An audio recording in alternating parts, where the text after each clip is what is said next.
Tackle Junkies, what's going on, fellas? We're going to take a look at another spooling station from Piscifun. Pretty cool. You can use it two different ways. One of the ways utilizes a suction cup. Now, it's not going to stick on this table here, but you just need a smooth surface like a glass top, tile. What I'm going to do here in the tackle room is actually put a piece of plexiglass on my shelving here and keep this mounted over there. But you'll see here, it'll stick like on this desk here. Nice smooth surface. Nice tight hold, not going anywhere. Again, you just need a nice smooth surface for this to stick to. But you got your suction cup base here. You got this deal here, which is the clamp for your filler spool. We got threads here, and we have threads here. Okay. Get the smaller thread here. Stick that in your base. Okay. Then you have a dial here. Screw that on. It'll start to bring these arms in. That's what will give you your tension when you're spooling. What's nice about this one as well, I said at the end of this video that it would not accommodate these bigger spools, but this one will, which is really cool. Anyways, tighten her up. Get her close to where we need it for the spool that I'm going to put on here. Like so. Again, tighten her up. Get the tension where you want it.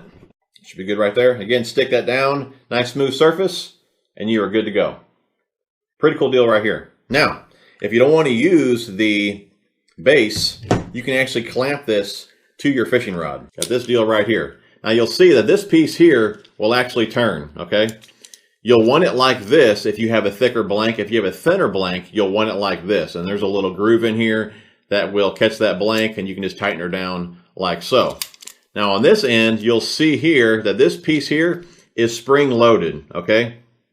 Now you want to make sure that when you're spooling up a bait caster that this base itself is not spinning. But when you're spooling up a spinning reel, just like in this video, you want this to spin, okay? So you'll want this part to spin to eliminate those line twists. So when you're spooling up spinning gear, you'll mount that on the bottom of your rod, which I'll show you here in a second. You'll mount that on the underneath side. And what you'll do is you'll pull this out and turn it, which will allow this to spin. Okay, it'll spin with the bail on your spinning reel. When you're doing a casting reel, you'll put her in. I'm going to show you that real fast. Get your rod here. We'll clamp this down first, like that. Bring this down here. Tighten that nut up. Let's make sure I got it straight. So I got that mounted to my fishing rod. Again, it'll accommodate thicker blanks and thinner blanks. Just depends how you have this piece turned here. Again, I got a thinner blank, so I have it turned the opposite way.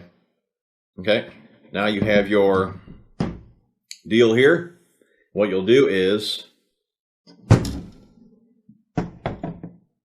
for now, you can go ahead and pull this back and turn it so you can get this screwed in here. Just put this here in the hole, and you'll see on the back side, there's a dial. Tighten her up. And what this does here, this piece, the spring-loaded piece here, you'll see it actually just keeps this in line, just like that. You can see it fits right there in that groove, right there. If I pull it out, see it can spin. Then you just lock it there in the groove when you're doing casting gear. Okay. I'm going to go ahead and tie this line here to the spool, and we'll get to spooling. Alright guys, so I'm mounted onto my rod here, got the line tied to the spool. I'm good to go. Make sure the drag somewhat tight and start spooling. I mean, you gotta admit guys, that's pretty slick. And for the sake of the video, we're not going to spool all the way up, but that's how you would do it with a bait caster. Now let me show you what you would do for a spinning reel. That is pretty darn slick, if I don't mind saying so myself. Alright guys, now I have it mounted to a spinning rod. And with spinning rod, obviously you want that mounted below the rod, in line with the reel. And we come back to the spring deal here. It's for spring loaded. You want to pull that out and turn it. The way this can now spin freely. Okay? Keep your drag somewhat tight. Again, we're already tied to our spool here. Start spooling, and you'll see that the bulk spool there is spinning the same direction as my bail on my spinning reel, and that will help eliminate the line twists. Pretty cool deal, guys. Definitely check them out. Like I said, both of these will accommodate spinning and casting gear. I really enjoy spooling up with them. I know you guys will too. Thanks for watching, guys. If you guys liked the video, give me a thumbs up. We will talk to you soon.